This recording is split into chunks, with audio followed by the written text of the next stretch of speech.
Hi everybody, it's Alessandro here again, and today I'm just gonna explain a bit how is our process of acquiring apartments that we feel are the best for our students. So first step is of course to get the landlord's contact.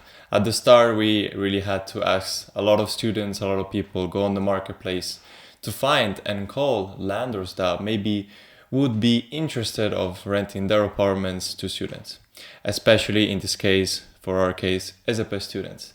At the start, not every landlord is very interested. Maybe they're scared of students, but we say that we SAP students are really nice and can care and can keep it clean, a house or an apartment.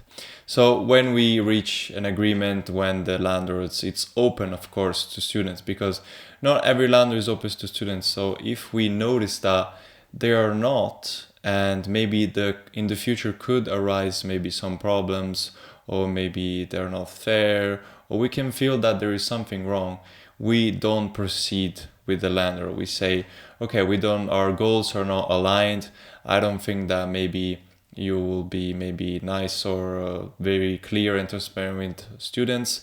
And so in order to save pain for our students, we just say, okay, this is not for now, things common ground, and so we move on. So we move on to landlords that care about students, that love students, that could really like having an international vibe also in their apartment. So after we move on from that, we have agreements with them. We have certain clauses that you should not care much about them. They're not that important.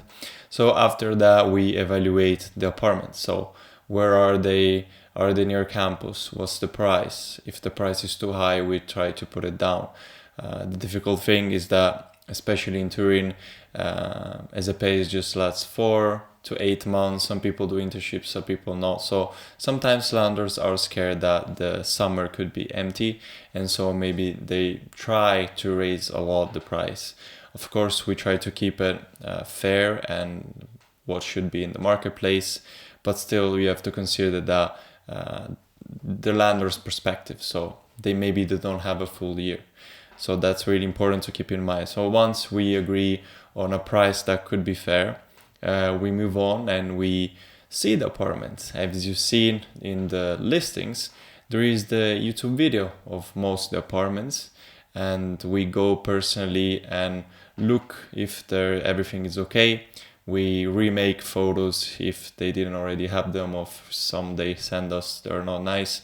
So we try to make the best photos as we can, and then we try to make a video, because the photos tell a story, the video tells another story. So the video is very important thing that their students really like it and can see everything. You can see how the flat is made, how the apartment is made, the bathroom, everything that maybe in the photos you cannot see. So I think that's really nice. It's really useful that we provide also the video. So after we do what we call the quality check, we move on for all the information. So there is the Wi-Fi, there is the television, there is the oven, there is the dishwasher, everything that the apartment has, if the utilities are included, because if the utilities are included, it will say utilities. If they're not, we can kind of have a range of price that could be. Of course, you have to keep in mind that those expenses for heating and gas depends on your usage. So other apartments that have everything included have a clause. There will be a clause in the contract where they have included up to X amount, so up to 100 euros of gas and heating, it's included. But if you go over that limit, which usually you don't, because 95% of the time you don't go, but if you keep the AC open with the window open, if you use it so much and always at the maximum, you can go over the limit, and the landlord will ask a recompensation. Again, the recompensation is not that much more. So that's important to keep in mind, also to look for when you watch a listing. And then after we do everything, we know every information about the apartments. They want more than 4 months, they want just 8 months, and they want everything. So we post it into the SAP Housing platform, so saphousing.eu. And then, we post it in the different campuses. We have all, of course, SAP campuses. and then we can have the request. So students have the accounts, can request directly, so they pay immediately the administrative fees, or you do a request, we ask your documents, we send them to the landlord say yes, it's okay, no, it's not okay, and then we say it accepted, it refused, and then we can move on with the contract and with the administrative fees. So after the process, after you book and you get accepted, after you pay the commission, there will be the rental contract. The contract is or provided by us or provided by the lender. Usually if it's provided by the lender, it can take a bit more time. After you see that, you see the English version. If it's already the landlord's contract, it will be in Italian. But if it's our version, it's in English. So you can see what the contract is all about. And then once you arrive in Italy, if you're not Italian, you'll have to do the Italian tax code. At least this is for Turin. And you can sign formally the contract in Italian. So this is speaking about Turin. So yeah, this is basically the process. After that, you can pay the deposit and you can you will talk with the landlord to coordinate your move-in. So you can choose the date, the time.